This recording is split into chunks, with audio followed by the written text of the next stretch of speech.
Ya, Assalamualaikum warahmatullahi wabarakatuh. Kami dari kelompok konsep teknologi ingin presentasi tugas dengan judul Rancang Bangun Sistem Otomasi Pabrik. Perkenalkan, nama saya Putra, NPM saya 24120009. Saya Rifdani Firian Aurela, NPM 24120072. Saya Ahmad Saputra, NPM 24120057. Ingin menyampaikan atau mempresentasikan tugas kami konsep teknologi dengan judul Rancang Bangun Sistem Otomasi Pabrik. Langsung. Ya. Otomasi adalah suatu teknologi di mana proses atau prosedur dilakukan tanpa atau dengan bantuan manusia. Tim Grover 2007.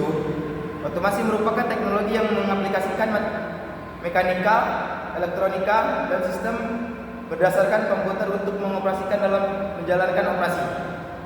Terdapat 4 elemen dalam menjalankan otomasi, yaitu A.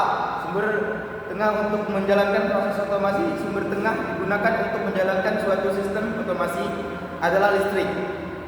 Energi listrik tersedia secara luas dan mudah diubah menjadi energi lain. Yang kedua, program instruksi. Program instruksi merupakan perintah-perintah yang digunakan untuk menjalankan suatu sistem otomasi agar bekerja sesuai dengan tujuan dan memberikan hasil yang maksimal. Yang ketiga, sistem kendali. Sistem kendali merupakan sistem yang mengenali status dari sistem, membandingkan status sistem tersebut dengan prosedur otomasi, mengatur prosedur tujuan serta menjalankannya. Sistem kendali dalam otomasi dibagi menjadi dua, yaitu A. Sistem kendali open loop. Sistem ini merupakan satu sistem kendali yang mengendalikan sistem otomasi dengan menggunakan sistem atau model sistem yang diberikan pertama kali. Pada sistem open loop ini dikeluarkan atau variabel lain dalam sistem tidak memiliki efek terhadap kontrol dari input.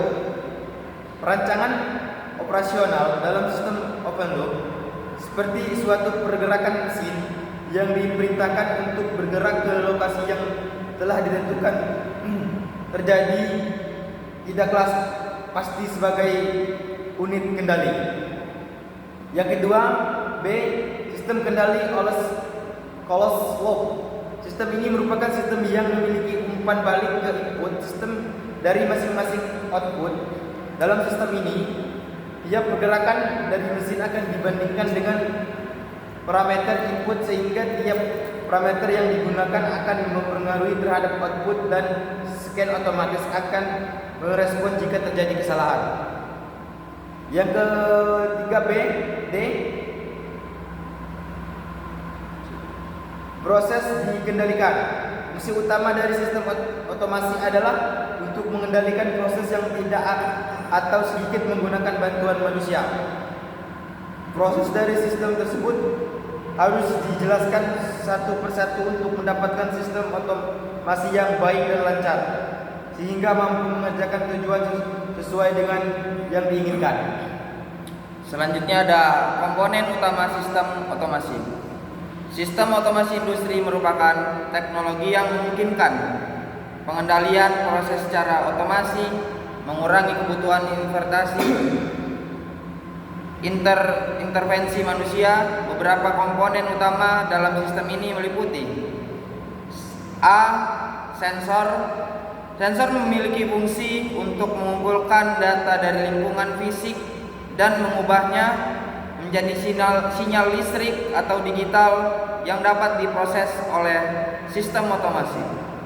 Sensor umum yang digunakan meliputi sensor suhu, sensor tekanan, sensor level, sensor gerak, dan banyak lagi. B. Aktuator.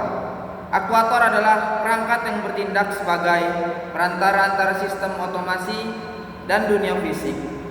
Aktuator menerima sinyal dari unit kontrol dan mengubahnya menjadi gerak listrik, gerakan fisik.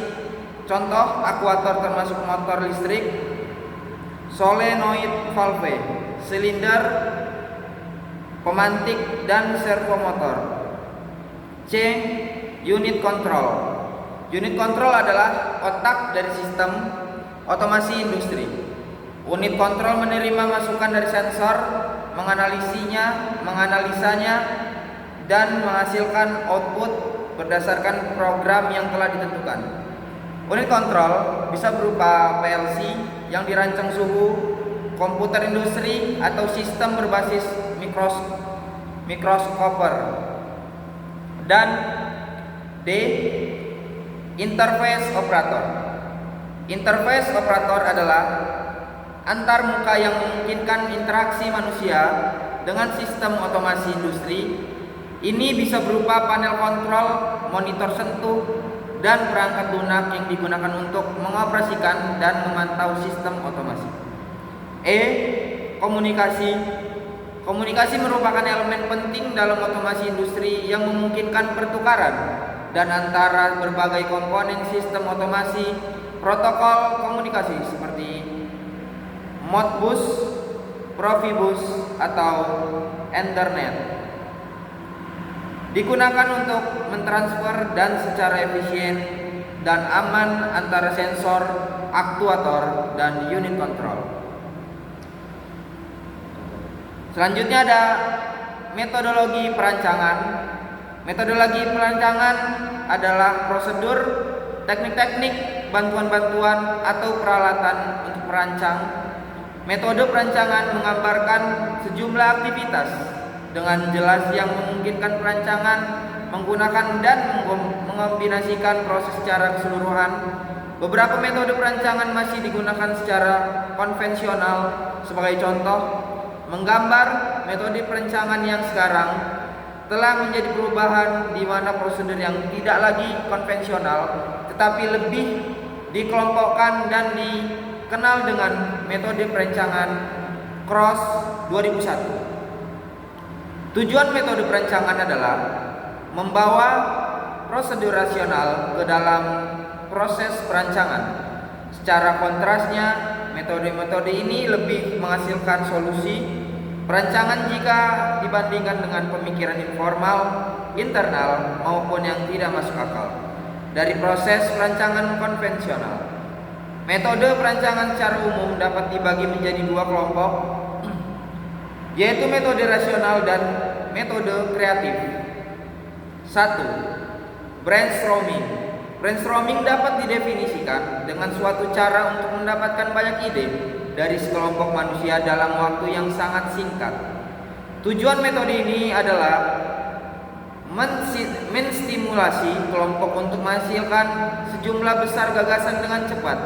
Personil yang terlibat sebaiknya tidak homogen, memiliki kemampuan dan keahlian yang beragam, serta memahami persoalan yang dihadapi dan aturan yang berlaku dalam brainstorming.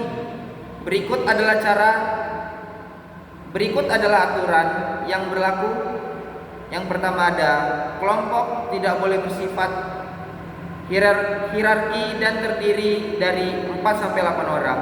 Yang kedua, kelompok diharapkan menghasilkan sejumlah gagasan sebanyak mungkin. Ketiga, tidak diperbolehkan memberikan kritik pada setiap gagasan. Gagasan yang aneh tetap diterima. Selanjutnya ada gagasan dinyatakan dengan singkat dan jelas. Selanjutnya ada dilaksanakan dalam suasana yang rileks, tenang, dan bebas. Selanjutnya ada durasi kegiatan sebaiknya tidak lebih dari 30 menit. Cara brainstorming terbagi menjadi 3, yaitu selanjutnya contoh aplikasi sistem otomasi. Aplikasi sistem kontrol sudah ada sejak zaman nenek moyang kita dan masih berlanjut hingga zaman yang sudah modern ini. Pada zaman nenek moyang kita, sistem kontrol dilakukan oleh manusia yang berfungsi sebagai controller atau pengatur. Misalnya melepaskan lembing atau tombak ke binatang buruan. Otak bertindak sebagai controller untuk mengatur arah, sudut dan tenaga yang dibutuhkan oleh lembing sehingga bisa dapat mengenai binatang buruan. Tangan bertindak sebagai akuator dan lembing merupakan plon yang diatur. Pada konsep sistem kontrol modern, peralatan membantu manusia semakin dioptimalkan untuk melakukan fungsi kontrol. Semakin modern dan canggih, teknologi yang dikuasai semakin canggih. Pula peralatan pembantuan yang berfungsi sebagai alat kontrol. Seperti contoh pada zaman awal perabatan, teknologi manusia sudah mengenai sistem pelempuk untuk menghentikan aliran air yang masuknya ke dalam bak kamar mandi.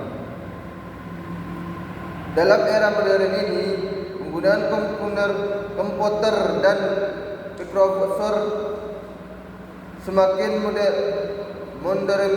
modernisasi untuk menggantikan peran otak fungsi logika dan menepati serta kemampuan menyimpan data dalam memori. Membuat komputer atau mikroprosesor mampu menjalankan fungsi otak secara sederhana. Berikut adalah beberapa contoh aplikasi sistem kontrol. A. Sistem autopilot pada pesawat terbang.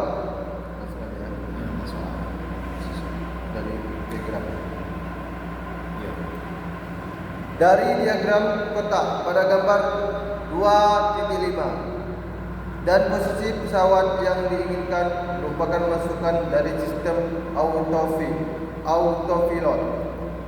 Pergerakan sayap dan ekor adalah pilot yang akan dikontrol sehingga menghasilkan keluaran arah dan posisi pesawat yang diinginkan. Pada gangguan dari luar berupa angin, tekanan udara, gumpalan awan dan sebagainya membuat arah dan posisi pesawat bisa berubah sehingga diperlukan peninjauan ulang untuk melimirkan kesalahan yang terjadi tersebut. Dalam sistem kontrol ada kalanya diperlukan suatu tekanan atau respons dari sistem yang cepat sehingga kesalahan-kesalahan yang terjadi dapat dikurangi semaksimal mungkin. Bayangkan apa yang terjadi jika arah pesawat bergeser sebesar 1 saja.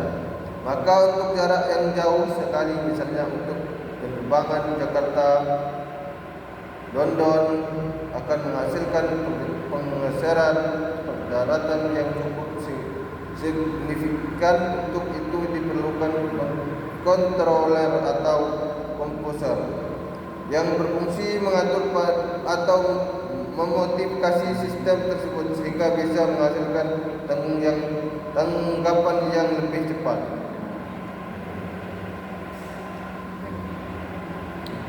Yang B, sistem pengantar suhu udara dalam ruangan. Dari gambar kotak pada gambar, masukan dari sistem pengaturan suhu dari ruangan adalah suhu yang dikehendaki memakai ruangan tersebut. Pemilihan heater atau AC disesuaikan dengan keadaan suhu dalam ruangan dan suhu yang diinginkan pemakai ruangan. Bila diinginkan suhu yang lebih hangat, maka pemanas akan dinyalakan. Bila diinginkan suhu yang lebih dingin, maka AC diaktifkan. Keluaran dari sistem ini adalah suhu dalam ruangan tersebut. Keluaran ini bisa berubah bila terdapat penggunaan dari luar, misalnya terik panas matahari, turun hujan salju, dan sebagainya, sehingga pemberian umpan balik sangat penting untuk menjaga kestabilan suhu ruangan.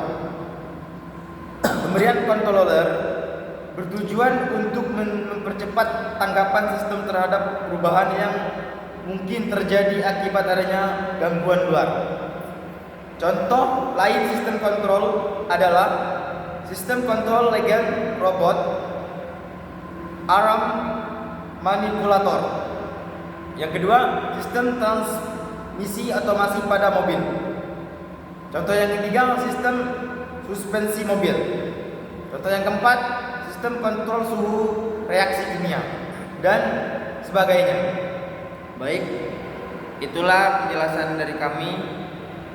Saya akan menyampaikan kesimpulannya. Dari paparan di atas dapat disimpulkan teknologi otomasi pada awalnya secara luas didefinisikan sebagai penggunaan sistem kontrol yang dapat secara mandiri memindahkan struktur mekanis tanpa campur tangan manusia, tetapi sekarang menjadi memahami kemampuan mengelola pengolahan data secara mandiri. Ketiga, menerapkan kegiatan proses produksi. Kedua, definisi di atas pada dasarnya sangat luas. Istilah rekayasa otomasi didefinisikan sebagai penggunaan sistem kontrol yang dapat secara otomasi memindahkan manipulator dan struktur mekanis tanpa campur tangan manusia untuk menciptakan bidang baru yang disebut mekatronik. Otomasi adalah suatu teknologi di mana proses atau prosedur dilakukan tanpa atau dengan bantuan manusia. Grover 2007. Otomasi merupakan teknologi yang mengaplikasikan mekanika, elektronika, dan sistem berdasarkan komputer untuk mengoperasikan dan menjalankan operasi. Sekian dari kami. Assalamualaikum warahmatullahi wabarakatuh.